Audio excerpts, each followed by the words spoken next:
नमस्ते, मी Snehal गरपणकर. SP9 मराठीमध्ये आपलं पुन्हा एकदा स्वागत. तर पाहुयात आजची ब्रेकिंग न्यूज.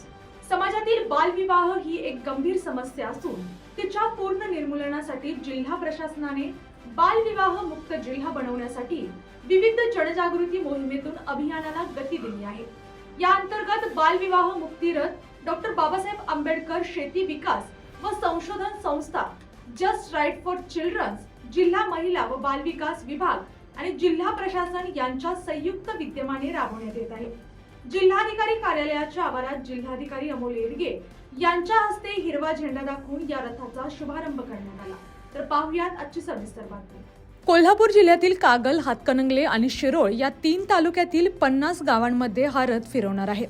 प्रत्येक गावात ग्रामपंचायत, शाळा आणि सार्वजनिक ठिकाणी हा रथ 2 तास थांबेल.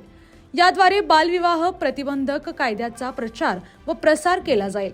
गावातील नागरिकांना बालविवाहाचे दुष्परिणाम समजावून सांगितले जातील. तसेच आम्ही बालविवाह करणार नाही आणि होऊ देणार नाही अशी सामूहिक शपथ घेतली जाणार आहे. या प्रसंगी बोलताना जिल्हाधिकारी अमोल येडगे म्हणाले की गेल्या 3-4 वर्षात जिल्ह्यात जिथे कुठे बालविवाहाच्या घटना घडल्या तिथे प्रशासनाने कायदेशीर कडक कारवाई केली आहे. गावागावात ग्रामसेवक हे बालविवाह प्रतिबंधक अधिकारी म्हणून तर अंगणवाडी सेविकासह प्रतिबंधक अधिकारी म्हणून सक्रिय आहेत.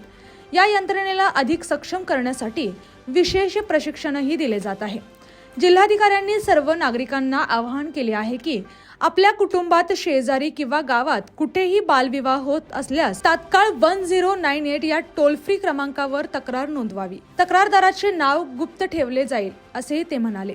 या प्रसंगी संबंधित विभागातील अधिकारी तसेच संस्थेचे प्रतिनिधी प्रभा यादव, नीता आवळे, अमोल कदम, आनंदा कांबळे, प्रतीक्षा बुचडे, आरिफ पानारी, मुस्तफा शिकलगार, माधुरी कांबळे, समीक्षा कोळी, शर्मिला कांबळे, बिसिमिला जमादार, शैला कुर्णे, आयशा पटेल, रचना कांबळे, सायली मोरे, सानिका चव्हाण आणि गायत्री कुंभार आदी मान्यवर व कार्यकर्ते मोठ्या संख्येने उपस्थित होते.